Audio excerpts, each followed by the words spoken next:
Hello, everyone, and welcome to Mindful Stories Motivation, where stories inspire us to live wisely, think positively, and grow stronger every day. In today's story, we'll follow the journey of a young man named Sam who discovers 5 powerful lessons about money. Lessons that are rarely taught in school, but are essential for achieving true financial freedom. So, sit back, relax, and listen till the end, because these lessons might just change the way you think about money and life. Sam was 27 years old. He lived in a small rented room in a noisy part of town, surrounded by honking cars, crowded markets, and restless dreams. Every morning, he woke up early, took the same bus, and went to the same job he'd been doing for 5 years. He wasn't lazy. In fact, Sam worked hard. He was punctual, polite, and responsible. Yet, despite all his efforts, his life never seemed to move forward. Month after month, his salary would come and disappear almost as quickly. Rent, bills, groceries, transport, small treats, everything added up. And at the end of each month, his savings were almost zero. Sometimes, he would sit by his window at night, staring at the city lights and whispering to himself, "Why does it feel like I'm stuck in the same place? I work hard, but nothing changes." One sunny afternoon, Sam left work early. He decided to take a long walk to clear his mind. As he wandered through a quiet neighborhood he had never visited before, his eyes caught something magnificent: a grand white mansion with tall iron gates and a beautiful garden filled with colorful flowers. For a moment, Sam stopped. He couldn't help but stare at the beauty before him. The house seemed peaceful, elegant, and full of meaning. He whispered, "Who lives here? How does someone reach this kind of success?" Without thinking much, curiosity took over. The gate was slightly open, and Sam, almost without realizing, stepped inside. He slowly walked down the stone path leading to the garden. There, sitting on a wooden bench, was an elderly man with silver hair, holding a cup of coffee and reading a newspaper. That man was Mr. Hayes, the owner of the mansion. Startled by his own boldness, Sam quickly apologized. "Sir, I'm so sorry for entering without permission. I was just admiring your beautiful home." Mr. Hayes looked up. Instead of anger, there was kindness in his eyes. He smiled softly.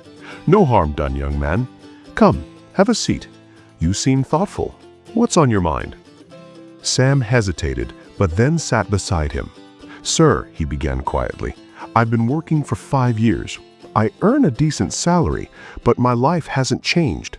I don't waste money, yet I can't seem to save or grow. I see people building wealth, but I don't know how. How do people like you achieve success?"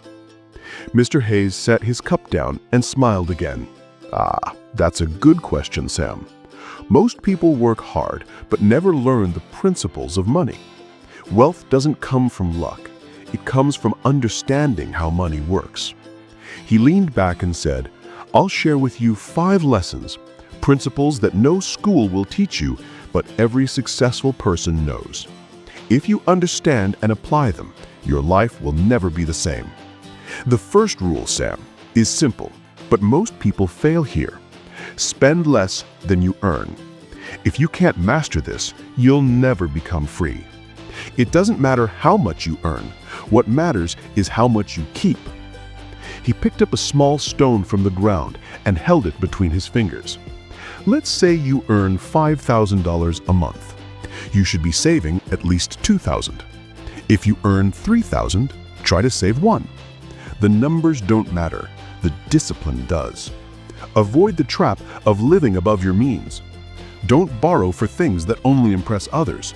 Don't gamble on quick wins. Even a big salary can't save you if your expenses grow faster than your income. Sam nodded slowly. He had always believed saving was difficult because his income was too low.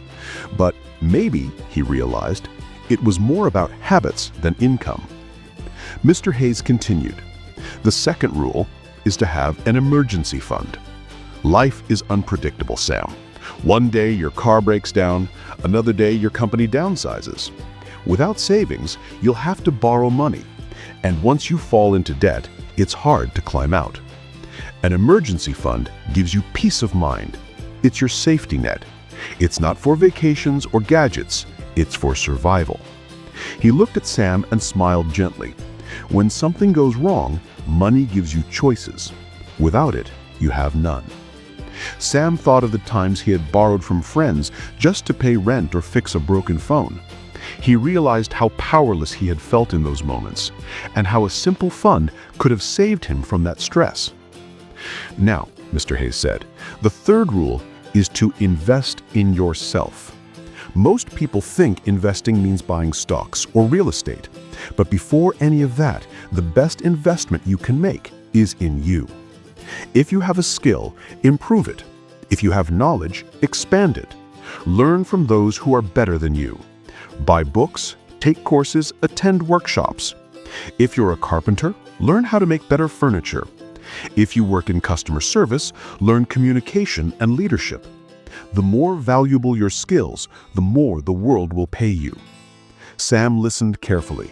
For years, he had been doing his job mechanically, never learning anything new, never improving himself. "I understand," Sam said softly. "I've been waiting for opportunities instead of preparing for them." Mr. Hayes smiled. "Exactly. Don't wait for life to change yourself first." The fourth lesson, Mr. Hayes continued, is to find ways to earn more. Once you've improved your skills, use them to create more value. Start a small side business. Offer your services online. Teach others what you know.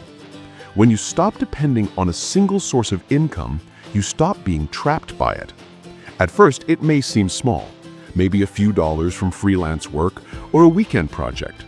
But over time, these small streams can grow into rivers. You see, Sam, when you depend on one paycheck, you live in fear. When you have multiple sources, you live in freedom. Sam's eyes widened. He had never thought beyond his monthly salary. The idea of building something on his own excited him. Finally, Mr. Hayes leaned forward and said, "The fifth and final lesson, let your money work for you. This is the secret of true wealth. Once you've learned to save, protect, and grow your income, start building passive income, money that comes in even when you're not working. You can invest in real estate, buy dividend-paying stocks, start an online business, or even write a book. The key is to make your money an employee, not your master. Imagine sleeping at night while your investments continue to earn for you. That's not magic, Sam. It's simply discipline, patience, and smart choices." The sun had started to set, painting the sky orange and gold. Sam sat quietly, replaying every word in his mind. For years, he had believed wealth was a mystery, something only lucky people could achieve. But now it made sense. Wealth wasn't about luck. It was about principles, patience, and persistence. And he stood up, feeling lighter than he had in years. "Thank you, sir," he said sincerely. "I used to think hard work was enough, but now I see it's not just about effort, it's about direction." Mr. Hayes smiled. "Exactly. A ship with no compass can sail for years and never reach the shore. Learn the principles and you'll never be lost again." They shook hands and Sam walked away, not richer in money, but richer in wisdom. A year passed. Sam's life had changed completely. He began tracking his spending, saving a small part of his income every month. He built an emergency fund that gave him peace of mind. He started learning new skills, taking online courses, reading books, and volunteering for extra tasks at work to gain experience. Soon, his company noticed his growth and promoted him. With his extra income, he started a small online business selling handcrafted furniture. And for the first time in his life, Sam invested, not in luck, but in knowledge, discipline, and patience. He no longer feared the future. He planned for it. One day, Sam returned to Mr. Hayes's mansion, not as a lost young man, but as someone with purpose. Mr. Hayes, older but still wise and kind, greeted him warmly. "Ah, Sam, it's good to see you. Tell me, how's life treating you?" Sam smiled. Better than I ever imagined. I followed your lessons step by step. I'm saving, learning, and investing. I even started a business. Mr. Hayes chuckled softly. That's wonderful. Remember, the lessons never end. The more you grow, the more you'll see how powerful these principles are. Sam nodded gratefully. You changed my life, sir. Mr. Hayes shook his head. No, Sam, you did. I just showed you the door. You had the courage to walk through it. That night, Sam stood by his window once again, watching the same city lights that once made him feel small. But this time, he smiled. He had learned that wealth isn't just about money, it's about mindset. It's about discipline, self-control, learning, and courage. And most importantly, it's about starting, no matter how small. He whispered